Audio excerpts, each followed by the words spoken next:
una persona que no tiene mayor importancia, que se ha dedicado toda su vida a formar organizaciones en defensa de los trabajadores, sean obreros, empleados o campesinos, para que adquirieran una vida más humana y más digna, ya que en aquellos años, por el año 20, el año 30, la vida de los trabajadores era de una miseria extraordinaria, ¿no? Abandonados de todos. Esa historia tiene como 50 años. Empezó por ahí, por la Casa del Pueblo. Sí, nosotros el año 22 por allí fundamos una Casa del Pueblo en el barrio La Vega, que era para dar cursos artesanales y de instrucción también de tipo social, ¿no? Pero como se entendía en aquellos años, ¿no? Todavía no se había divulgado mucho el marxismo ni otras teorías. De manera que lo hacíamos por un impulso, digamos, innato de justicia, ¿no?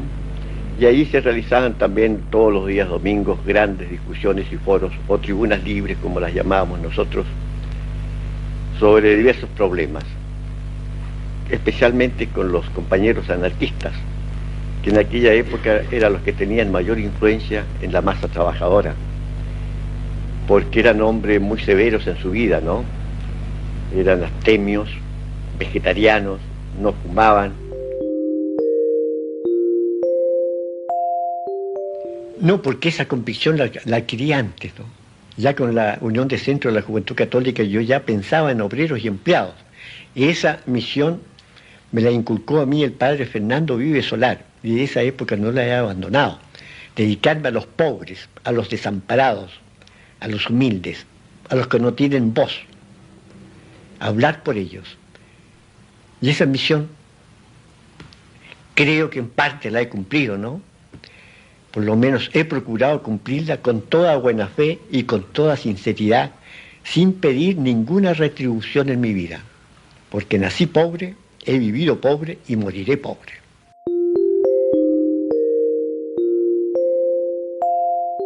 Bueno, en realidad esto de la mística, no sé qué significado le dan, ¿no? Yo no soy hombre de mucha oración, ¿no? Ni de mucha práctica religiosa. Soy cristiano, sí, porque creo en Cristo como un gran revolucionario, y creo en Marx como un gran revolucionario, y creo en Lenin como un gran revolucionario.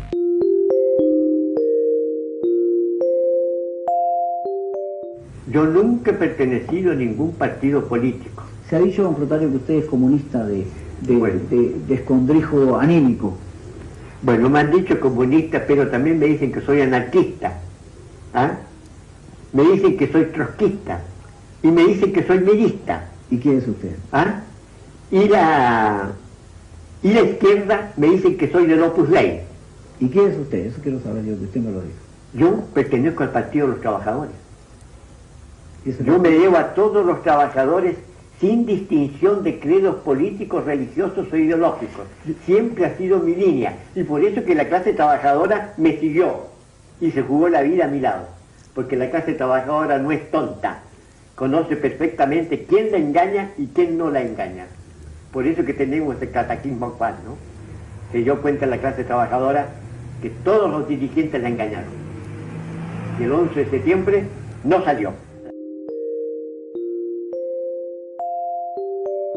Nada, jamás he recibido un centavo. Me acuerdo yo que cuando llegó Ibáñez al poder, Juan Bautista Rossetti, que fue el primer ministro de Hacienda, me mandó llamar, yo era presidente de la CUT. Me dijo, tengo una oferta que hacerle del presidente Ibáñez. ¿Cuál es, señor? Que usted renuncia a la presidencia de la CUT y lo nombramos tesorero general de la República. Si yo le dije, discúlpeme, señor ministro, parece que usted no me conoce. No acepto. Y me fui. Y así me han tentado por muchas partes la virtud. ¿Para qué le digo cuando era presidente de la CUT?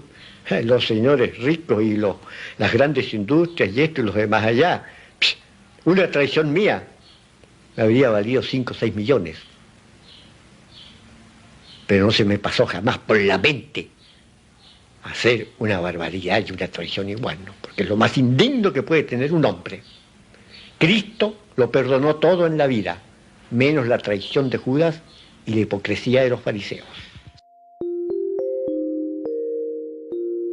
pasé a la tesorería, ustedes saben, brevemente, y yo vi la explotación y especialmente el desprecio con que eran mirados los empleados públicos, ¿no?, en aquella época.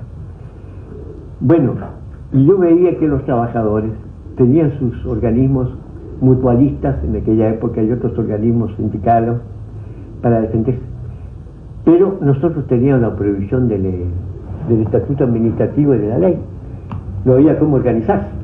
Entonces empecé, yo no sé, se me ocurrió, de aquí viene usted otra mano invisible, no puede haber sido de otra manera, fundar los clubes culturales deportivos en todas las oficinas públicas. La palabra cultural era la básica. Para mí el deporte estaba bien, pero lo cultural era la base.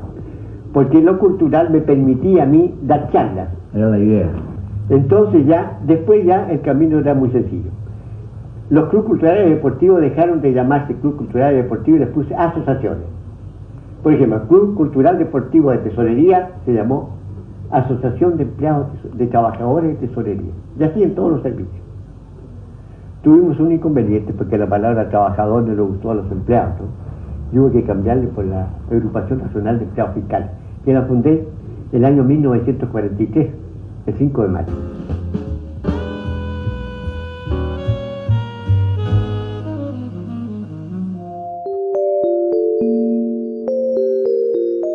Y el 1 de mayo de 1952, yo lo llamé el 1 de mayo unitario, tal como llamamos el 1 de mayo del 78, acuérdense. El 1 de mayo unitario del año 52. Se reunieron cerca de 70.000 trabajadores en la Plaza Bulnes, porque antes los 1 de mayo se hacían según el color político. El partido A en la Plaza A, el partido B en la Plaza B, 5 o 6 celebraciones que se distorsionaba todo, ¿no? Pero ahora todos acogieron el 1 de mayo unitario. Y todos concurrieron a la plaza.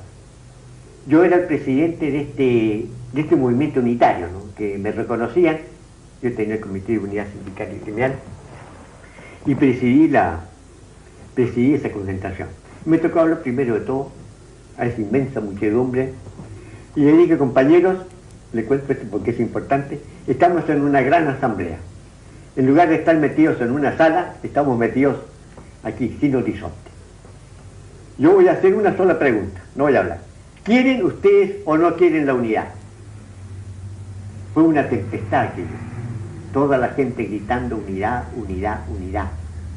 Durante 15 minutos. Entonces yo ya dije: aquí está fabricada la unidad. Me volví hacia el proscenio donde estaban todos los dirigentes gremiales, sindicales y políticos, porque siempre asistían a estas cosas sus caballeros, los políticos. Le dije: compañeros, han oído la palabra del pueblo, que es la palabra de Dios.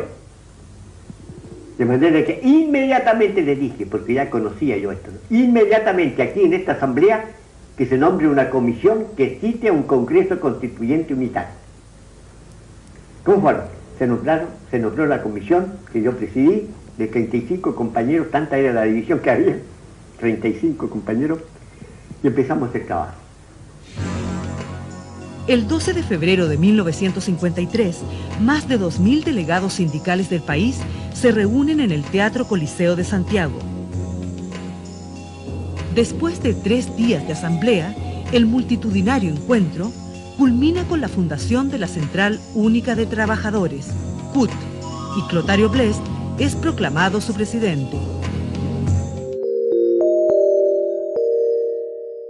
En agosto del 61 renuncié a la presidencia de la CUT. Voluntariamente renuncié porque ya no era posible mantener la unidad. Había una presión tremenda política y más que eso hubo situaciones muy graves, ¿no?, de franca traición a la clase trabajadora, a mis espaldas. ¿De parte de quién? No puedo decirlo en este momento porque no puedo hacer leña del árbol caído.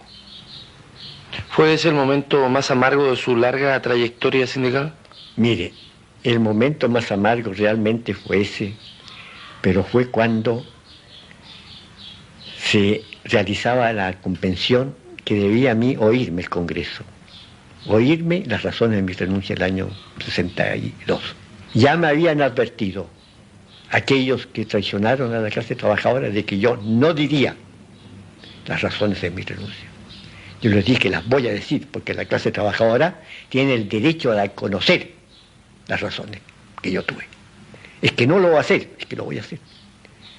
Subí a la tribuna y empezó una rechifla tremenda de ese sector.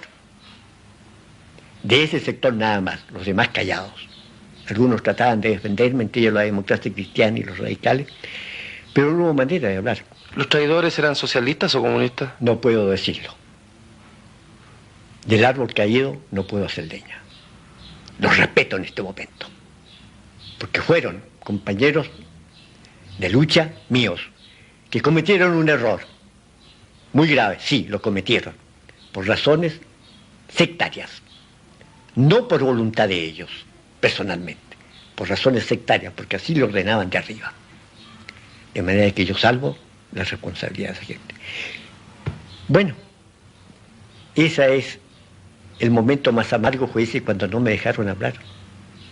Me acuerdo que de la tribuna me sacó violentamente a mí Lucho Vitale.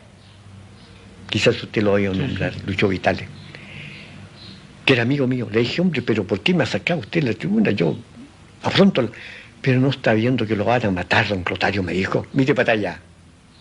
Efectivamente, me libró que me tiraran balazos. Me vine para la casa dispuesto a plantarme yo un balazo, como lo hizo Luis Emilio Rebar, que murió solo, desamparado también y pobre, y olvidado.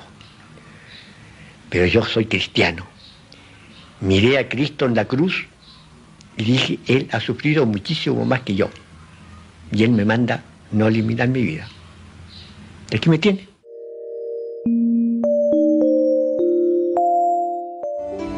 Tras ser desplazado de la CUT, Clotario Blest vivirá un periodo de repliegue, pero luego retomará su interés por ejercer una crítica contestataria frente al sistema político y social. Esto lo lleva a formar el Movimiento de Fuerza Revolucionaria, que más tarde daría origen al Movimiento de Izquierda Revolucionaria, el MIR. Su bandera de lucha era la de acción directa, de no violencia activa, cercana al pensamiento del Mahatma Gandhi. Como respondiendo a una vocación de relegado, Clotario también queda fuera de este movimiento, cuando pasa a encabezarlo Miguel Enríquez. Durante el gobierno de Frei Montalva, Clotario también impugnó la política sindical y económica. Simultáneamente, ingresó al movimiento Iglesia Joven, que pretendía una renovación en la línea del Concilio Vaticano II y Medellín, y cuyo hecho más renombrado fue la toma de la catedral en 1960. A mediados de 1970, creó el Comité de Defensa de Derechos Humanos, con el fin de ayudar a víctimas de abusos por parte de las fuerzas policiales, prácticas que comenzaban a denunciarse en aquella época.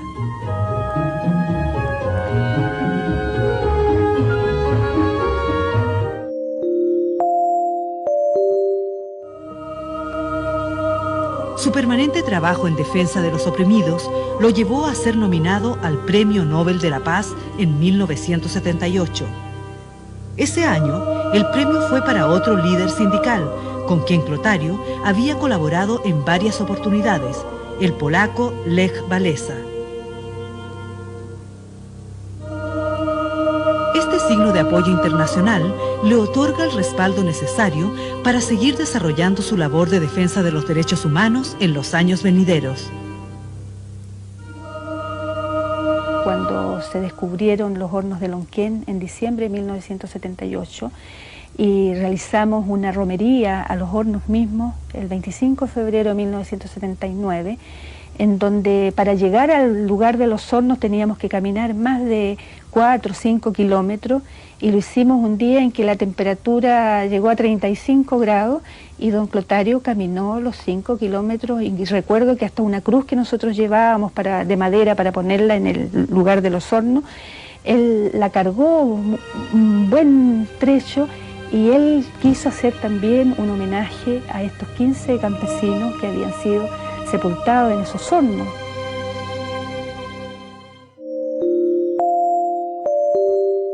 Mi tratamiento espiritual se reduce a muy pocas palabras, ¿no? Dirigido a la juventud contemporánea. Y yo a ella le digo que son los que tienen la responsabilidad de crear la nueva sociedad que se basa en el hombre nuevo que predicó Cristo hace 2000 años y predicó el Che Guevara en la época moderna y predicó el Mahatma Gandhi. Estos tres grandes hombres. El hombre nuevo, es decir, renovarse por dentro, no solo por fuera. Primero viene la renovación interna, ser honestos, leales, sinceros, honrados. Todas esas cualidades hay que tener en el alma. Y eso trae el triunfo sin disparar un balazo. El Mahatma Gandhi, sin disparar un balazo, venció al imperio británico que era dueño del mundo. Cristo, que hace 2000 años murió, venció al imperio romano sin disparar una flecha. Y actualmente es amado y adorado por más de 700 millones de hombres. ¿Y quién se acuerda de Nerón, de Vespasiano? ¿Quién se acuerda de ellos? Nadie. Pero ese humilde obrero que murió botado, nació botado en un pesebre, que fue siempre obrero y trabajador, lo recuerdan más de 700 millones después de 2000 años. Algo significa eso. Por eso es que la juventud tiene que tomar esta bandera.